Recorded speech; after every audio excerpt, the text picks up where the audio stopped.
Okay, it's been about 2 years now since I built my coffin case. She's still kicking and working good. So why did I build my own coffin case? Well, the ones on the market didn't really fit my instrument well. And they had a lot of wasted space because, uh, weirdly enough, coffin case shapes are not really the same shape of a guitar. They tend to pinch in at the what would be the head end of the person a little too much. So what they end up doing is building out further, and then it wastes a lot of space. There's just a lot of empty space there, which could be useful for maybe stashing an extra cable or something. But then you wouldn't want that knocking in. I don't know. They're big and heavy, and what I did was I did the coffinish shape. You can see I actually didn't make it symmetrical. I just gave it. Nobody looks close enough to notice it's not symmetrical though, so I get away with it. These are actually purse handles I found online from purse makers, and they are working great. I thought they looked like sections of bone, so that's why I went with those. This is a latch from jewelry box making, which came with this cool little key too. If I want to padlock it for extra security, I can do that, but I actually have it set up so what you do to open it is you push in here while lifting the latch. See if I can do that one-handed. Maybe not. Let's see.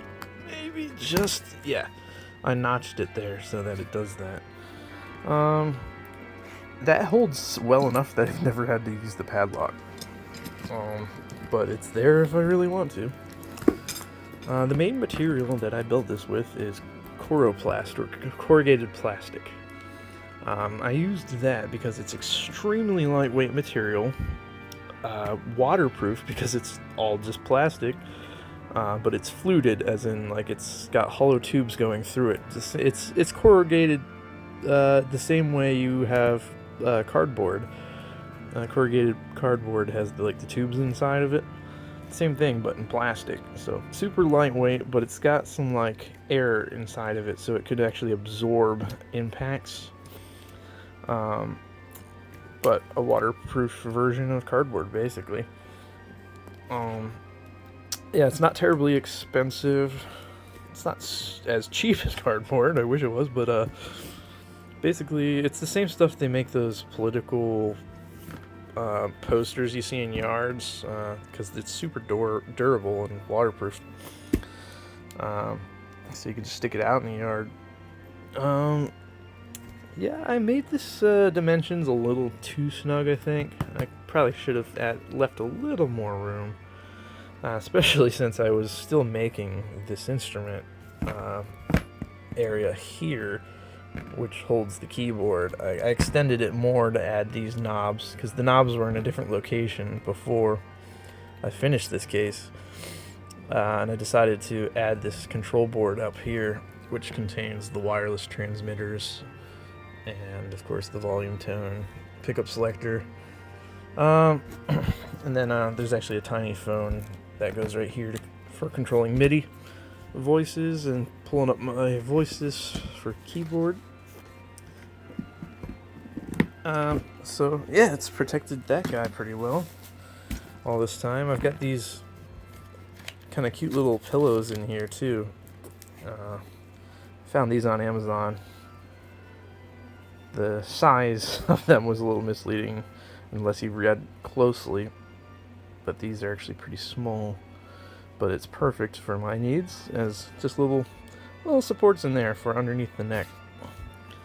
And then this felt little skeleton guy. Got him to the thrift store.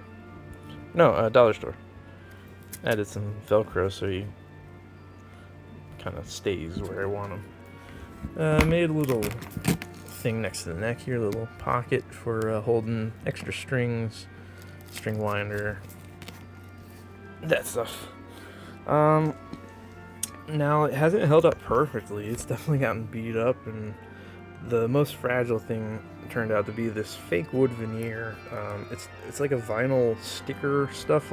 It's the same kind of stuff you stick inside cabinetry to give it a different look. And then what I did was, after sticking that on, I did like clear coats to give it a little more protection and sealing along its edges. But that stuff really not durable. And I'm not really upset about it. I didn't expect it would be. I added these pucks, these stick-on pucks for like furniture glide on carpet kind of thing on the bottom, because it sits open on the ground, sometimes concrete or whatever, so that helps protect this vinyl stuff. But it definitely is peeling in certain spots. You can see it's peeling there because of how it rubs on the front of this corner. So not a good material, but the corrugated plastic still works well. I don't know what coatings would be good on top of it. But I mean, I didn't know what I was doing when I made this exactly. I just thought about it a lot, picked some materials, and went for it. And yeah, it's lasted 2 years, and I feel like it's gonna last several more years. I don't see why it wouldn't. Because it's robust enough, and it is way better than carrying my instrument around in a gig bag. That's what I had before. But I didn't want all the extra weight and wasted space that the coffin cases on the market would be.